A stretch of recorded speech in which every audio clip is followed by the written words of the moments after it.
ॐ श्री गणेशाय नमः। अथ श्री लक्ष्मी नारायण स्तोत्रम्। श्रीनिवास जगन्नाथ श्रीहरे भक्तवत्सल लक्ष्मीपते नमस्तुभ्यं। त्राहि मां भवसागरात्। राधारमण गोविन्द भक्तकाम प्रपूरक नारायण नमस्तुभ्यं। त्राहि मां भवसागरात्। दामोदर महोदार सर्वापत्ति निवारण ऋषिकेश नमस्तुभ्यं। त्राहि मां भवसागरात्। गरुणध्वज वैकुण्ठ निवासन केशवाच्युता जनार्दन नमस्तुभ्यं। त्राहि मां भवसागरात्। शङ्खचक्र गदा पद्म धर श्रीवत्सलाञ्छन मेघश्याम नमस्तुभ्यं। त्राहि मां भवसागरात्। त्वं माता कं पिता बन्धुः सद्गुरुस्त्वं दयानिधिः। त्वत्तुल्यो न परो देवः। त्राहि मां भवसागरात्। न जाने दान धर्मादि योगं यागं तपो जपं। त्वं केवलं कुरु दयां। त्राहि मां भवसागरात्। न मत्समो यद्यपि पापकर्ता न त्वत्समोऽथापि पापहर्ता। विज्ञापितं त्वेतदशेषसाक्षी मामुद्धरार्तं पतितं तवाग्रे। श्रीनिवास जगन्नाथ श्रीहरे भक्तवत्सल लक्ष्मीपते नमस्तुभ्यं। त्राहि मां भवसागरात्। राधारमण गोविन्द भक्तकाम प्रपूरक नारायण नमस्तुभ्यं। त्राहि मां भवसागरात्। दामोदर महोदार सर्वापत्ति निवारण ऋषिकेश नमस्तुभ्यं। त्राहि मां भवसागरात्। गरुणध्वज वैकुण्ठ निवासन केशवाच्युता जनार्दन नमस्तुभ्यं। त्राहि मां भवसागरात्। शङ्खचक्र गदा पद्म धर श्रीवत्सलाञ्छन मेघश्याम नमस्तुभ्यं। त्राहि मां भवसागरात्। त्वं माता कं पिता बन्धुः सद्गुरुस्त्वं दयानिधिः। त्वत्तुल्यो न परो देवः। त्राहि मां भवसागरात्। न जाने दान धर्मादि योगं यागं तपो जपं। त्वं केवलं कुरु दयां। त्राहि मां भवसागरात्। न मत्समो यद्यपि पापकर्ता न त्वत्समोऽथापि पापहर्ता। विज्ञापितं त्वेतदशेषसाक्षी मामुद्धरार्तं पतितं तवाग्रे। श्रीनिवास जगन्नाथ श्रीहरे भक्तवत्सल लक्ष्मीपते नमस्तुभ्यं।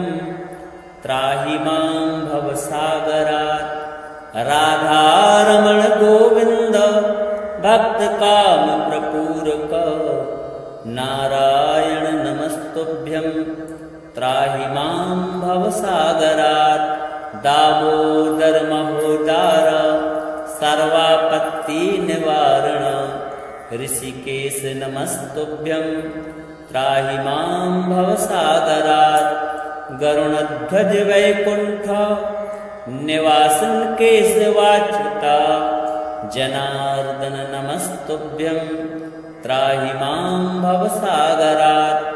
शङ्खचक्र गदा पद्म धर श्रीवत्सलाञ्छन मेघश्याम नमस्तुभ्यं। त्राहि मां भवसागरात्। त्वं माता कं पिता बन्धुः सद्गुरुस्त्वं दयानिधिः। त्वत्तुल्यो न परो देवः। त्राहि मां भवसागरात्। न जाने दान धर्मादि योगं यागं तपो जपं, त्वं केवलं कुरु दयां त्राहि मां भवसागरात्। न मत्समो यद्यपि पापकर्ता, न त्वत्समोऽथापि हि पापहर्ता। विज्ञापितं त्वेतद् शेषसाक्षी, मामुद्धरार्तं पतितं तवाग्रे। श्रीनिवास जगन्नाथ श्रीहरे भक्तवत्सल, लक्ष्मीपते नमस्तुभ्यं त्राहि मां भवसागरात्। राधारमण गोविन्द भक्तकामप्रपूरक, नारायण नमस्तुभ्यं त्राहि मां भवसागरात्। दामोदर महोदार सर्वापत्तिनिवारण, ऋषिकेश नमस्तुभ्यं त्राहि मां भवसागरात्। गरुणध्वज वैकुण्ठ निवासन केशवाच्युता, जनार्दन नमस्तुभ्यं त्राहि मां भवसागरात्। शङ्खचक्र गदा पद्म धर श्रीवत्सलाञ्छन, मेघश्याम नमस्तुभ्यं त्राहि मां भवसागरात्। त्वं माता कं पिता बन्धुः सद्गुरुस्त्वं दयानिधिः, त्वत्तुल्यो न परो देवस्त्राहि मां भवसागरात्। न जाने दान धर्मादि योगं यागं तपो जपं, त्वं केवलं कुरु दयां त्राहि मां भवसागरात्। न मत्समो यद्यपि पापकर्ता, न त्वत्समोऽथापि हि पापहर्ता। विज्ञापितं त्वेतद् शेषसाक्षी, मामुद्धरार्तं पतितं तवाग्रे। श्रीनिवास जगन्नाथ श्रीहरे भक्तवत्सल, लक्ष्मीपते नमस्तुभ्यं त्राहि मां भवसागरात्। राधारमण गोविन्द भक्तकामप्रपूरक, नारायण नमस्तुभ्यं त्राहि मां भवसागरात्। दामोदर महोदार सर्वापत्तिनिवारण, ऋषिकेश नमस्तुभ्यं त्राहि मां भवसागरात्। गरुणध्वज वैकुण्ठ निवासन केशवाच्युता, जनार्दन नमस्तुभ्यं त्राहि मां भवसागरात्। शङ्खचक्र गदा पद्म धर श्रीवत्सलाञ्छन, मेघश्याम नमस्तुभ्यं त्राहि मां भवसागरात्। त्वं माता कं पिता बन्धुः सद्गुरुस्त्वं दयानिधिः, त्वत्तुल्यो न परो देवस्त्राहि मां भवसागरात्। न जाने दान धर्मादि योगं यागं तपो जपं, त्वं केवलं कुरु दयां त्राहि मां भवसागरात्। न मत्समो यद्यपि पापकर्ता, न त्वत्समोऽथापि हि पापहर्ता। विज्ञापितं त्वेतद् शेषसाक्षी, मामुद्धरार्तं पतितं तवाग्रे। श्रीनिवास जगन्नाथ श्रीहरे भक्तवत्सल, लक्ष्मीपते नमस्तुभ्यं त्राहि मां भवसागरात्। राधारमण गोविन्द भक्तकामप्रपूरक, नारायण नमस्तुभ्यं त्राहि मां भवसागरात्।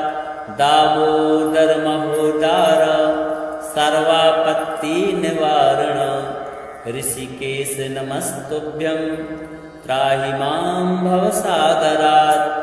गरुणध्वज वैकुण्ठ निवासन केशवाच्युता, जनार्दन नमस्तुभ्यं त्राहि मां भवसागरात्।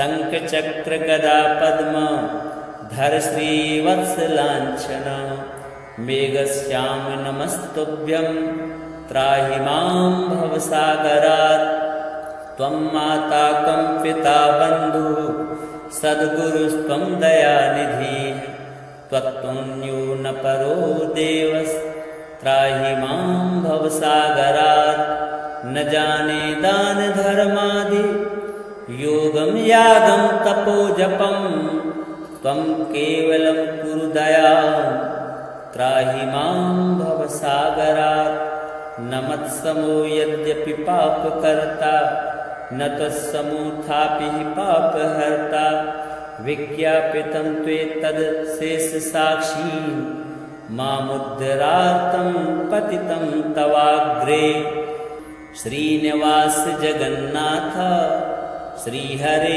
भक्तवत्सल लक्ष्मीपते नमस्तुभ्यं त्राहि मां भवसागरात् राधारमण गोविन्द भक्तकामप्रपूरक नारायण नमस्तुभ्यं त्राहि मां भवसागरात् दामोदर महोदार सर्वापत्तिनिवारण ऋषिकेश नमस्तुभ्यं त्राहि मां भवसागरात् गरुणध्वज वैकुण्ठ निवासन केशवाच्युता जनार्दन नमस्तुभ्यं त्राहि मां भवसागरात् शङ्खचक्रगदापद्म धर श्रीवत्सलाञ्छन मेघश्याम नमस्तुभ्यं त्राहि मां भवसागरात् त्वं माता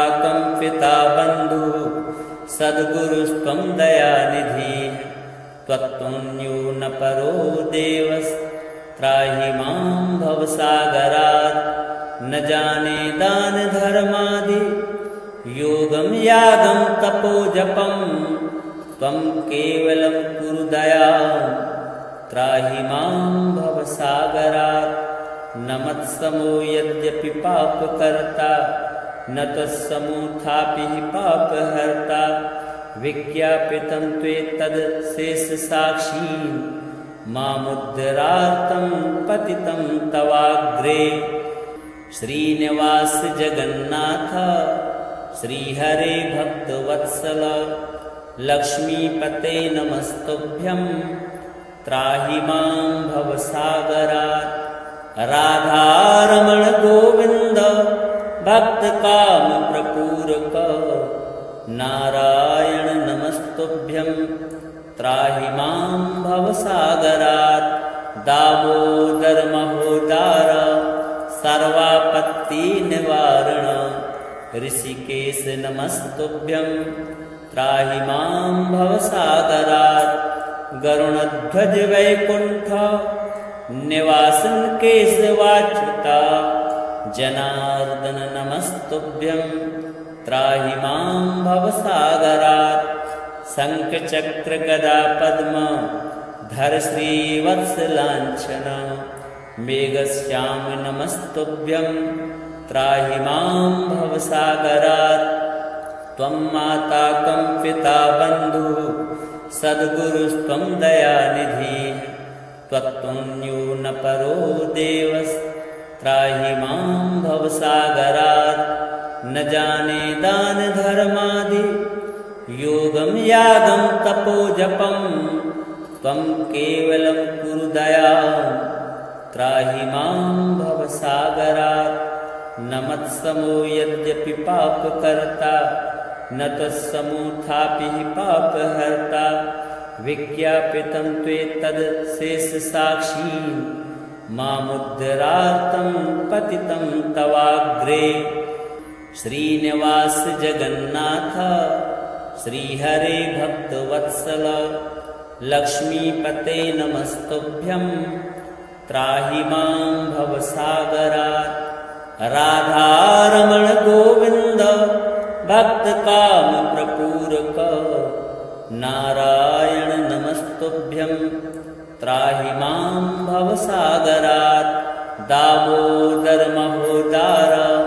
सर्वापत्तिनिवारण ऋषिकेश नमस्तुभ्यं त्राहि मां भवसागरात् गरुणध्वज वैकुण्ठ निवासन केशवाच्युता जनार्दन नमस्तुभ्यं त्राहि मां भवसागरात् शङ्खचक्र गदा पद्म धर श्रीवत्सलाञ्छन मेघश्याम नमस्तुभ्यं त्राहि मां भवसागरात् त्वं माता कं पिता बन्धुः सद्गुरुस्त्वं दयानिधिः त्वत्तुल्यो न परो देवस्त्राहि मां भवसागरात् न जाने दान धर्मादि योगं यागं तपो जपं त्वं केवलं कुरु दयां त्राहि मां भवसागरात् न मत्समो यद्यपि पापकर्ता न तत्समोऽथापि पापहर्ता विज्ञापितं त्वेतदशेषसाक्षी मामुद्धरार्तं पतितं तवाग्रे श्रीनिवास जगन्नाथ श्रीहरे भक्तवत्सल लक्ष्मीपते नमस्तुभ्यं त्राहि मां भवसागरात् राधारमण गोविन्द भक्तकाम प्रपूरक नारायण नमस्तुभ्यं त्राहि मां भवसागरात् दामोदर महोदार सर्वापत्तिनिवारण ऋषिकेश नमस्तुभ्यं त्राहि मां भवसागरात् गरुणध्वज वैकुण्ठ निवासन केशवाच्युता जनार्दन नमस्तुभ्यं त्राहि मां भवसागरात् शङ्खचक्र गदा पद्म धर श्रीवत्सलाञ्छन मेघश्याम नमस्तुभ्यं त्राहि मां भवसागरात् त्वं माता कं पिता बन्धुः सद्गुरुस्त्वं दयानिधिः त्वत्तुल्यो न परो देवस्त्राहि मां भवसागरात् न जाने दान धर्मादि योगं यागं तपो जपं त्वं केवलं कुरु दयां त्राहि मां भवसागरात् न मत्समो यद्यपि पापकर्ता न तत्समोऽथापि पापहर्ता विज्ञापितं त्वेतदशेषसाक्षी मामुद्धरार्तं पतितं तवाग्रे श्रीनिवास जगन्नाथ श्रीहरे भक्तवत्सल लक्ष्मीपते नमस्तुभ्यं त्राहि मां भवसागरात् राधारमण गोविन्द भक्तकाम प्रपूरक नारायण नमस्तुभ्यं त्राहि मां भवसागरात् दामोदर महोदार सर्वापत्तिनिवारण ऋषिकेश नमस्तुभ्यं त्राहि मां भवसागरात् गरुणध्वज वैकुण्ठ निवासन केशवाच्युता जनार्दन नमस्तुभ्यं त्राहि मां भवसागरात् शङ्खचक्र गदा पद्म धर श्रीवत्सलाञ्छन मेघश्याम नमस्तुभ्यं त्राहि मां भवसागरात् त्वं माता कं पिता बन्धुः सद्गुरुस्त्वं दयानिधिः त्वत्तुल्यो न परो देवस्त्राहि मां भवसागरात् न जाने दान धर्मादि योगं यागं तपो जपं त्वं केवलं कुरु दयां त्राहि मां भवसागरात् न मत्समो यद्यपि पापकर्ता न तत्समोऽथापि पापहर्ता विज्ञापितं त्वेतदशेषसाक्षी मामुद्धरार्तं पतितं तवाग्रे श्रीनिवास जगन्नाथ श्रीहरे भक्तवत्सल लक्ष्मीपते नमस्तुभ्यं त्राहि मां भवसागरात्। राधारमण गोविन्द भक्तकामप्रपूरक नारायण नमस्तुभ्यं त्राहि मां भवसागरात्। दामोदर महोदार सर्वापत्तिनिवारण ऋषिकेश नमस्तुभ्यं त्राहि मां भवसागरात्। गरुणध्वज वैकुण्ठ निवासन केशवाच्युता जनार्दन नमस्तुभ्यं त्राहि मां भवसागरात्। शङ्खचक्र गदा पद्म धर श्रीवत्सलाञ्छन मेघश्याम नमस्तुभ्यं त्राहि मां भवसागरात्। त्वं माता कं पिता बन्धुः सद्गुरुस्त्वं दयानिधिः त्वत्पुण्यो न परो देवस्त्राहि मां भवसागरात्। न जाने दान धर्मादि योगं यागं तपो जपं त्वं केवलं कुरु दयां त्राहि मां भवसागरात्। न मत्समो यद्यपि पापकर्ता न तत्समोऽथापि पापहर्ता विज्ञापितं त्वेतदशेषसाक्षी मामुद्धरार्तं पतितं तवाग्रे। श्रीनिवास जगन्नाथ श्रीहरे भक्तवत्सल लक्ष्मीपते नमस्तुभ्यं त्राहि मां भवसागरात्। राधारमण गोविन्द भक्तकामप्रपूरक नारायण नमस्तुभ्यं त्राहि मां भवसागरात्। दामोदर महोदार सर्वापत्तिनिवारण ऋषिकेश नमस्तुभ्यं त्राहि मां भवसागरात्। गरुणध्वज वैकुण्ठ निवासन केशवाच्युता जनार्दन नमस्तुभ्यं त्राहि मां भवसागरात्। शङ्खचक्र गदा पद्म धर श्रीवत्सलाञ्छन मेघश्याम नमस्तुभ्यं त्राहि मां भवसागरात्।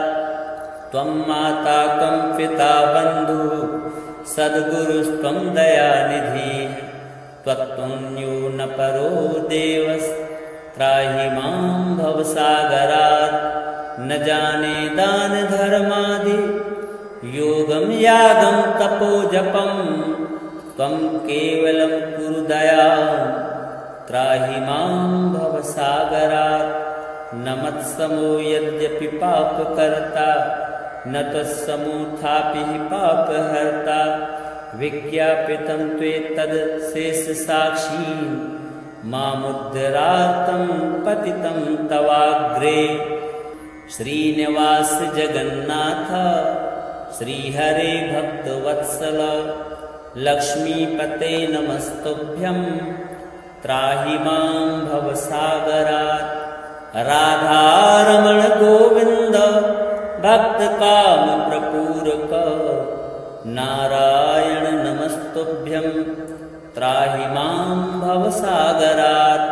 दामोदर महोदार सर्वापत्तिनिवारण ऋषिकेश नमस्तुभ्यं त्राहि मां भवसागरात्। गरुणध्वज वैकुण्ठ निवासन केशवाच्युता जनार्दन नमस्तुभ्यं त्राहि मां भवसागरात्। शङ्खचक्र गदा पद्म धर श्रीवत्सलाञ्छन मेघश्याम नमस्तुभ्यं त्राहि मां भवसागरात्। त्वं माता कं पिता बन्धुः सद्गुरुस्त्वं दयानिधिः त्वत्पुण्यो न परो देवस्त्राहि मां भवसागरात्। न जाने दान धर्मादि योगं यागं तपो जपं त्वं केवलं कुरु दयां त्राहि मां भवसागरात्। न मत्समो यद्यपि पापकर्ता न तत्समोऽथापि पापहर्ता विज्ञापितं त्वेतदशेषसाक्षी मामुद्धरार्तं पतितं तवाग्रे। श्रीनिवास जगन्नाथ श्रीहरे भक्तवत्सल लक्ष्मीपते नमस्तुभ्यं त्राहि मां भवसागरात्। राधारमण गोविन्द भक्तकामप्रपूरक नारायण नमस्तुभ्यं त्राहि मां भवसागरात्। दामोदर महोदार सर्वापत्तिनिवारण ऋषिकेश नमस्तुभ्यं त्राहि मां भवसागरात्। गरुणध्वज वैकुण्ठ निवासन केशवाच्युता जनार्दन नमस्तुभ्यं त्राहि मां भवसागरात्। शङ्खचक्र गदा पद्म धर श्रीवत्सलाञ्छन मेघश्याम नमस्तुभ्यं त्राहि मां भवसागरात्। त्वं माता त्वं पिता बन्धुः सद्गुरुस्त्वं दयानिधिः त्वत्तुल्यो न परो देवस्त्राहि मां भवसागरात्।